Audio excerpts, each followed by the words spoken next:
Olá, amigos! Sempre agradecidos a Deus e a Jesus pela oportunidade, vamos dar continuidade à leitura e reflexão de O Livro dos Espíritos por Allan Kardec.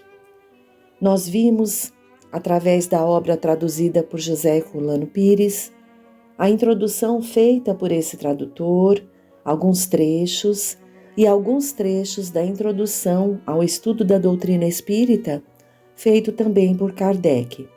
Rogamos a todos que lessem na íntegra. E agora vamos ler o Prolegômenos. Prolegômenos é uma exposição preliminar dos princípios gerais de uma ciência ou arte.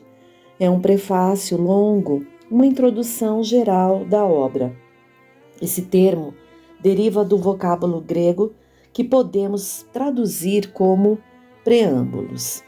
Kardec nos diz: fenômenos que escapam às leis da ciência comum manifestam-se por toda a parte e revelam como causa a ação de uma vontade livre e inteligente. A razão nos diz que um efeito inteligente deve ter como causa uma força inteligente.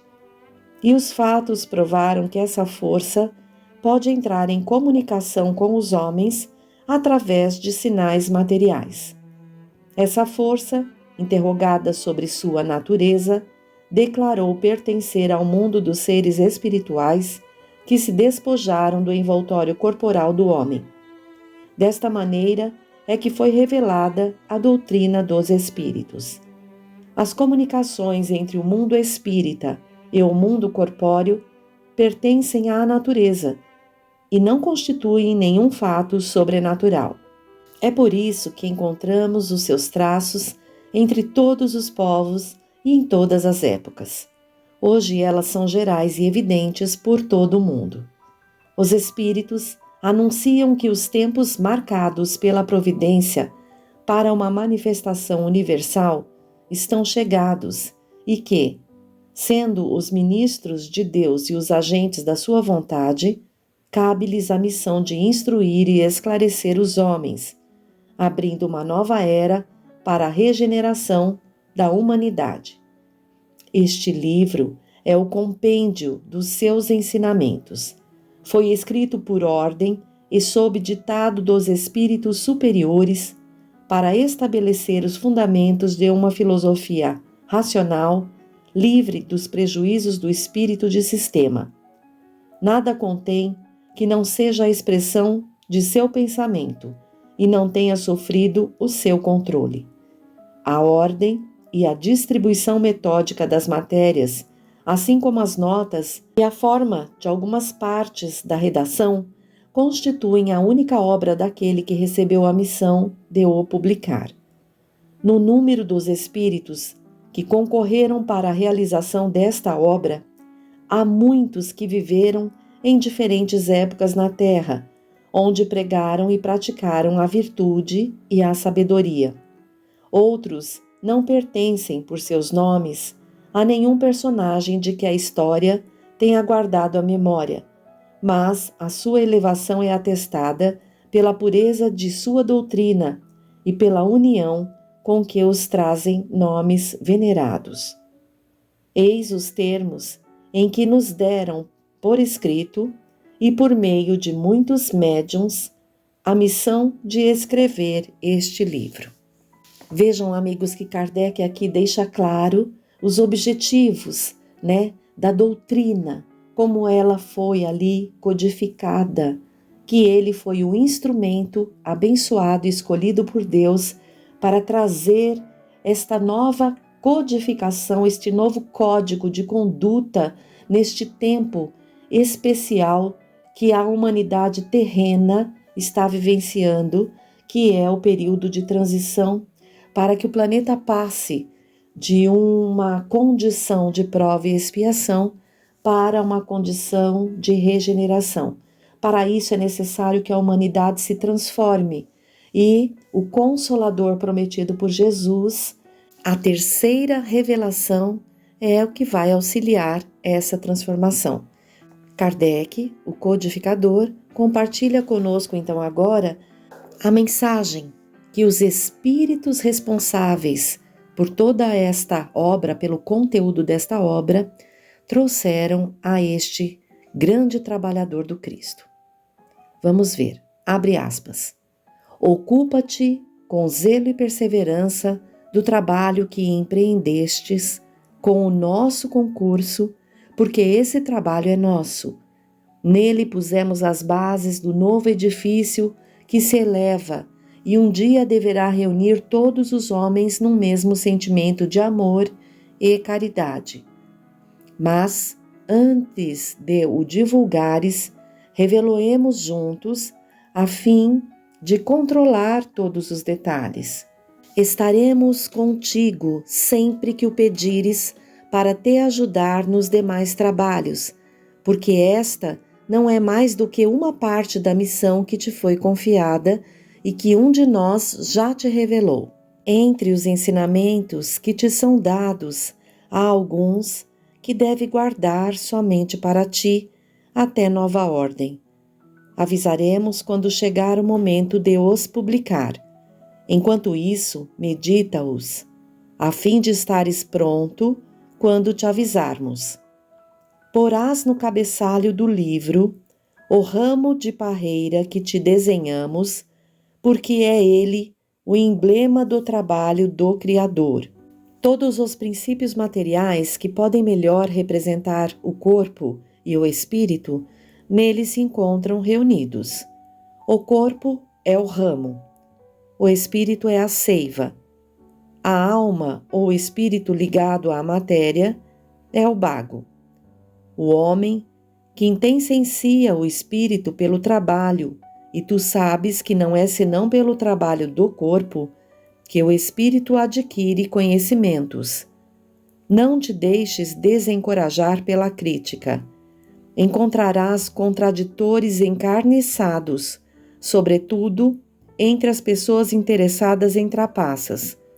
Encontrá-lo-ás mesmo entre os espíritos, pois aqueles que não são completamente desmaterializados procuram muitas vezes semear a dúvida por malícia ou ignorância. Mas prossegue sempre. Crê em Deus e marcha confiante. Aqui estaremos para te sustentar e aproxima-se o tempo em que a verdade brilhará por toda parte. A vaidade de certos homens que creem saber tudo e tudo querem explicar à sua maneira dará origem a opiniões dissidentes. Mas todos os que tiverem em vista o grande princípio de Jesus se confundirão no mesmo sentimento de amor ao bem e se unirão por um laço fraterno que envolverá o mundo inteiro. Deixarão de lado as mesquinhas disputas de palavras para somente se ocuparem das coisas essenciais. E a doutrina será sempre a mesma quanto ao fundo para todos os que receberem as comunicações dos espíritos superiores. É com perseverança que chegamos a recolher o fruto dos teus trabalhos. A satisfação que terás vendo a doutrina propagar-se e bem compreendida será para ti uma recompensa cujo valor total conhecerás, talvez, mais no futuro do que no presente. Não te inquietem, pois, os espinhos e as pedras que os incrédulos ou os maus espalharão no teu caminho. Conserva a confiança, com ela chegarás ao alvo e merecerás sempre a nossa ajuda. Lembra-te de que os bons espíritos só assistem aos que servem a Deus com humildade e desinteresse e repudiam a qualquer que procure, no caminho do céu, um degrau para as coisas da terra. Eles se afastam dos orgulhosos e dos ambiciosos. O orgulho e a ambição serão sempre uma barreira entre o homem e Deus. São um véu lançado sobre as claridades celestes, e Deus não pode servir-se do cego para fazer que compreendamos a luz. Fecha aspas. São João Evangelista, Santo Agostinho, São Vicente de Paulo, São Luís, o Espírito da Verdade, Sócrates, Platão, Fénelon, Franklin, Swedenborg, etc, etc. Espiritismo é uma doutrina grandiosa.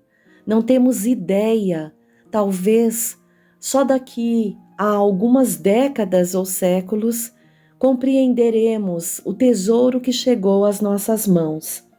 Necessário se faz compreender o valor desta doutrina que nos chega. Gostaríamos de compartilhar com vocês um livro que se chama Doutrina Espírita no Tempo e no Espaço, 800 verbetes especializados, organizados, pesquisados por Aparecida Merci Espada Borges. É um livro que nos auxilia muito nos estudos. A autora organizou ali os verbetes, os vocábulos especializados, palavras especializadas ali dentro da doutrina, trazendo as partes, referentes ao vocábulo, incluídas nas obras seguras do Espiritismo, tanto as obras da codificação, quanto as psicografadas pelo Chico e outros autores seguros, Então, é uma referência para nós. Gostaríamos de trazer, então, o que ela consegue trazer e destacar a partir do vocábulo Espiritismo, e que se encontra desde o livrinho que é o Espiritismo, o Evangelho segundo o Espiritismo, o Livro dos Espíritos mesmo, o Livro dos Médiuns, Ação e Reação, Céu e Inferno, Obras Póstumas, tudo referente ao vocábulo Espiritismo. Olha que importante. Espiritismo, substantivo masculino. Doutrina fundada na crença da existência de comunicações por intermédio da mediunidade entre vivos e mortos, entre espíritos encarnados e desencarnados. Trechinho da tradução do dicionário Aurélio mesmo, que é do conhecimento de todos nós. E as explicações espíritas, nas obras espíritas que se seguem. Vamos ver. Abre aspas. Espiritismo é uma ciência que trata da natureza, origem e destino dos espíritos, bem como de suas relações com o mundo corporal. Fecha aspas. Esta citação, por exemplo, está no livro que é o Espiritismo. No Evangelho é desenvolvido um pouquinho mais. Vamos ver. Abre aspas. O Espiritismo é a nova ciência que vem revelar aos homens, por meio de provas irrecusáveis, a existência e a natureza do mundo espiritual e suas relações com o mundo material. Ele nos mostra esse mundo não mais como sobrenatural, mas, pelo contrário, como uma das forças vivas e incessantemente atuantes da natureza, como a fonte de uma infinidade de fenômenos até então incompreendidos e por essa razão rejeitados para o domínio do fantástico e do maravilhoso. É a essas relações que o Cristo se refere em muitas circunstâncias. É por isso que muitas coisas que ele disse ficaram ininteligíveis ou foram falsamente interpretadas. O Espiritismo é a chave que nos ajuda a tudo explicar com facilidade. Fecha aspas. Os fenômenos estiveram presentes em todas as épocas. No entanto, a sua codificação só foi possível após o desenvolvimento das ciências que propiciou ao homem subsídios para o seu entendimento, pois se assim não fosse, esbarraria, abre aspas, na impossibilidade de tudo explicar unicamente com o auxílio das leis da matéria, fecha aspas. O vocábulo espiritismo é de autoria de Allan Kardec, criado para denominar a doutrina revelada pelos espíritos superiores com o auxílio de diversos médiuns, sob a orientação direta do Espírito Verdade. É, pois, iniciativa dos espíritos o resultado de seu ensinamento coletivo e concorde. Coube a Allan Kardec codificá-la e reuni-la em um só corpo de doutrina. Tem por marco inicial o Livro dos Espíritos, publicado em 18 de abril de 1857. O Espiritismo foi estruturado de acordo com os ensinos de Jesus. Abre aspas.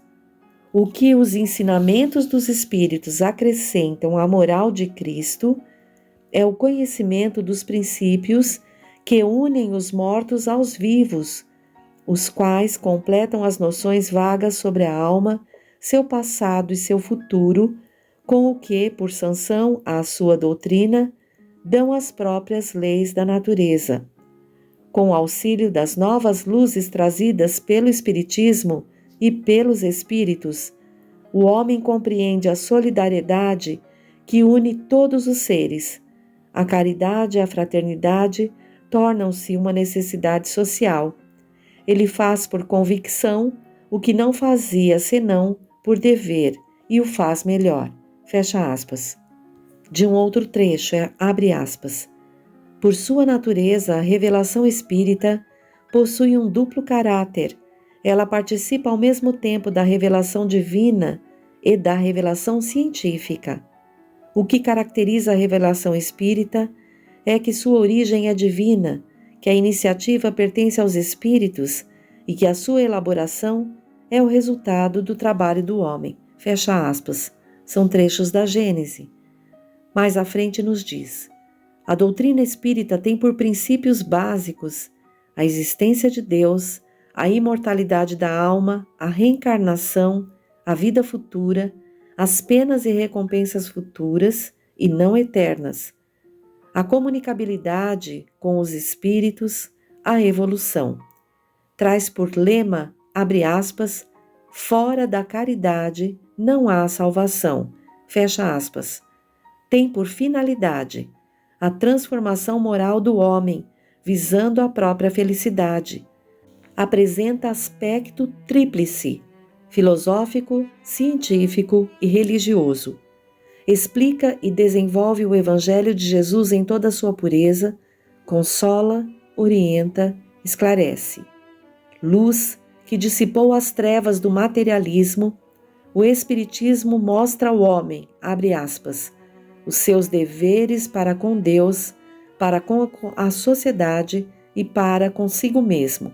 Trecho, inclusive, que está na Revista Espírita, de 1858, de março. Portanto, abre aspas, se relaciona com todos os problemas da humanidade. Trechos do Livro dos Médiuns agora.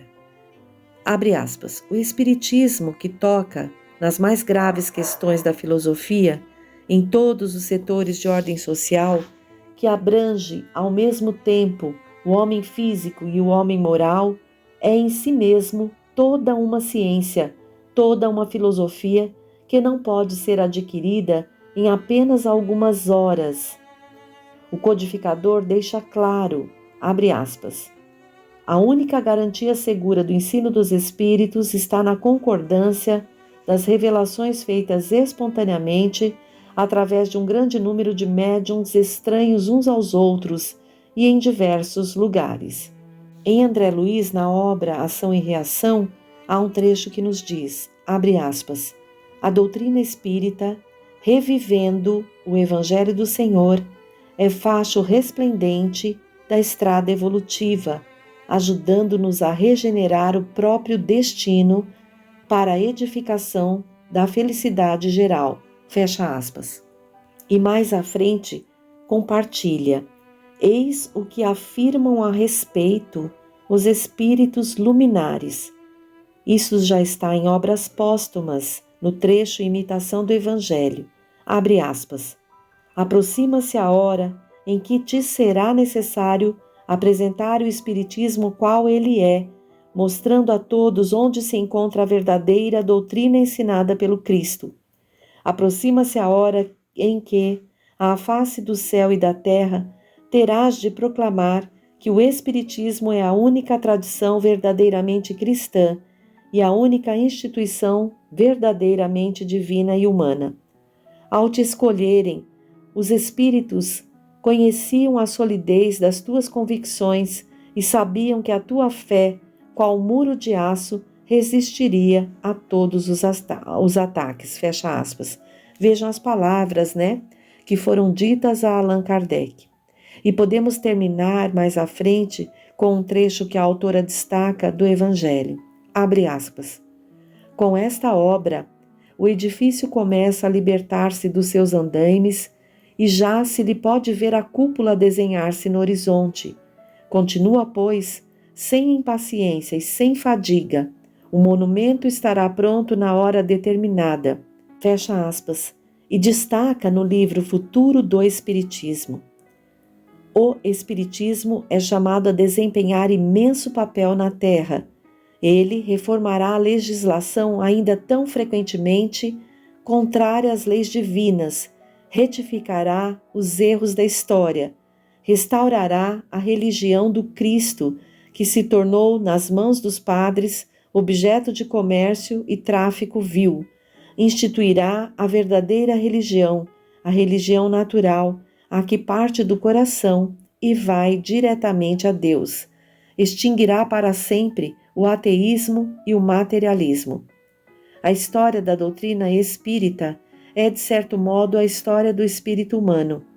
Temos que estudá-la em todas as fontes que nos facultarão enveio inesgotável de observações, tão instrutivas quão interessantes, sobre os fatos geralmente pouco conhecidos. Esta parte nos dará a oportunidade de explicar a origem de uma porção de lendas e de crenças populares que participam da verdade, da alegoria e da superstição.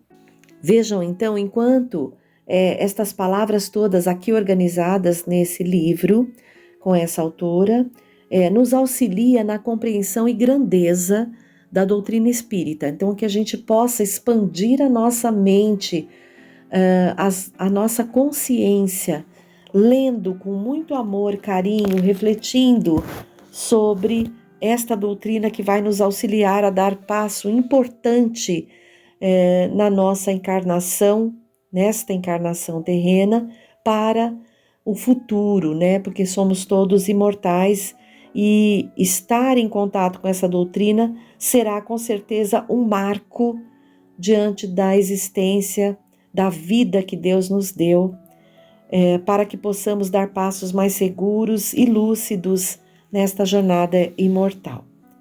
Ficamos por aqui. No próximo encontro, vamos iniciar então a leitura e fazer as reflexões que podemos, dentro da nossa precariedade ainda, mas que podemos, com a ajuda de outros autores que possam favorecer a nossa compreensão. Então, queridos, até o próximo encontro.